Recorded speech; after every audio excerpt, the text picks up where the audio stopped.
Hi guys, legoharrypotter12 here, and today I've got a new Hogwarts update. So as you can see out before me on my table is my large Hogwarts, which has been expanded in the last few months. Now I know I haven't really been active lately, and I have been active on Instagram, but I've kind of just fallen behind on the YouTube content. That's mainly because I lack motivation, because most of my posts were underperforming on YouTube, but also I wasn't really sure on what content to upload and what I did best. But today, I have a Hogwarts update on how my castle has expanded over the last year or so, and the updates in between that. So the first thing you'll notice is that the grounds is behind me. You can see Quidditch in the Forbidden Forest, but we'll get to rounds outside in a minute. And then you can also see that there's the owlery and the courtyard behind there. Those are all new sections over the past year, or even the past few months actually, that I've rebuilt up and expanded out, and I've posted on my Instagram but not really on my YouTube. So we're going to go look at this parts in detail, mainly the exterior for today, and then over the next few weeks and months I'm going to post more YouTube videos going in detail about each small segment, and more detailed videos of the exterior, but also some videos of the interior and what details I've got in there. So we're going to start and have a look over here. So our first angle is at the Great Hall and the quad behind. Now you can actually see the first bit of the staircase tower, but obviously that does continue up out of reach.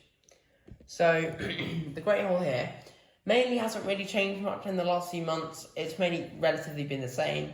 I did upgrade the rock work and added lots more slopes, and I also got a few pieces to go underneath, which added a lot more detail to my rocks and meant I could include so much more slopes. So that upgraded my rock work a lot, but however, the rooms inside and the Great Hall itself has not changed at all. Then leading on through the courtyard, here you have the Great Staircase Tower. So this big whole section here, which you can actually take off, which actually does have the Hungarian horntail attached, is relatively new, I'd say. It's now completed and goes the whole way round, so it's a whole 360 view tower. And there's a bay window at the front, which comes from Dumbledore's office set, which came out in June, and which houses Dumbledore's office inside. Now, this whole bit as well all just hinge out, so you can see the staircases inside, and as well you can also see the dragon on the top. Now, you will also notice there's a smaller version of Dumbledore's tower on the side. It did used to be bigger, but then this tower segment would also just always end up falling off because of how way down it was. Even now it's falling off. So as you can see, there's a full 360 view there. I'm not too happy with this side. There, I need to get some more windows to fill that in. And then here now we get to the quad section. So the front section of the quad has pretty much changed about 20 times in the last year. I've upgraded it so many times and I just wasn't really satisfied with it. I'm finally sort of satisfied with it now, the way that all the roofs line up, apart from the clock tower. Now there is supposed to be another one of these buildings on the other side, which then has like an arch piece that connects to the clock tower. But because I didn't really want to end up building one of that and then adding back to the clock tower, so it wasn't really visible, I decided to keep it open and have them all facing in. This tower here is pretty much the same as well. You'll notice there's two boats here, plus a new boathouse that I made a few months ago. This is probably my best and most accurate version.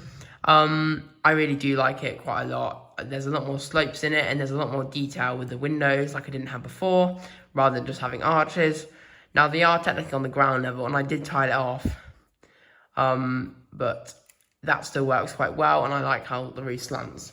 And now that does fit on here on a base, which again goes up the stone steps to the Great Hall. We're going to talk about the quad here. So this side is not the side that you see that often in the films, because it's mainly facing towards nothingness. But I've tried to look at some design photos and other booklets online that show Hogwarts photos and reference images, and tried to picture that myself. The way that the staircase tower here connects with that just really triggered me, and I'm kind of happy with it, but I think it could honestly be better the way the roof just kind of fits into it. And then coming around here, you can see there's the clock tower with the two towers either side. All three towers do kind of match up, and then obviously you've got the staircase tower that comes out in front. The clock tower in front is technically a new design. It's a lot more bulky at the top. I don't really like the way that the arches kind of curve around, but it still looks quite nice, and I managed to get some depth into it using these kind of pieces here. So, taking a look at the grounds, I had to go freehand here because the camera wasn't exactly complying. You can see there's the Quidditch pitch, there's greenhouse here, which actually isn't going to be included in some of the reels that I upload in a few weeks on my Instagram because I've already taken them and I've literally built that today. I do want to add some more detail here with like you can see with all the flowers. But that's my greenhouse. There's lots of mandrakes and plants in there and I really like it in there. Here you've got Hagrid's hut, that's pretty much the set and that can be taken off the base plate. Then you've got the stone circle here with the 3 stones. There might be more, but I put 3. 1 in the middle and then 2 at each end. Obviously that one there has the hole in it so Malfoy can spy with his binoculars through it, and then obviously the trio can come out that door and Hermione can punch him. Now there's also a lot of trees here, those are all my own design. I did take a lot of leaves that I had to buy, but I'm really happy with how they came out because obviously they're a staple in Forbidden Forest. And you almost get like 2 or 3 in every Forbidden Forest set, so it has to include lots of them. Here's Hagrid's garden, you've got the pumpkins. I will kind of brush over all of this because I'm going to be going into in detail videos about all of these over the next few weeks, as I've already said. Here's the stag scene, the centaurs. Now, I don't really like the way that you can see the ugly backs of the trees here with Graup, but I guess from the other side, they do look a lot better. So this is the Hogwarts courtyard. Now the main feature of this obviously is a massive autumn tree in the middle. That has the same kind of design as the other Forbidden Forest trees, but I've tried to do a lot more detail because I had more pieces and it was in the autumn style. So I could use a lot more pieces than I had to kind of ration out for the other trees. Now here's the astronomy tower, and if I angle the camera up a little bit, you can see there's the central tower there. Now that is basically called the central tower because it lines up everything in Hogwarts. It lines up this long gallery and then to the bell towers. And then it also lines up here with the 2 courtyard towers here. Now, I did try and angle a sloped roof going all the way around. I have still got interiors to place in these rooms here.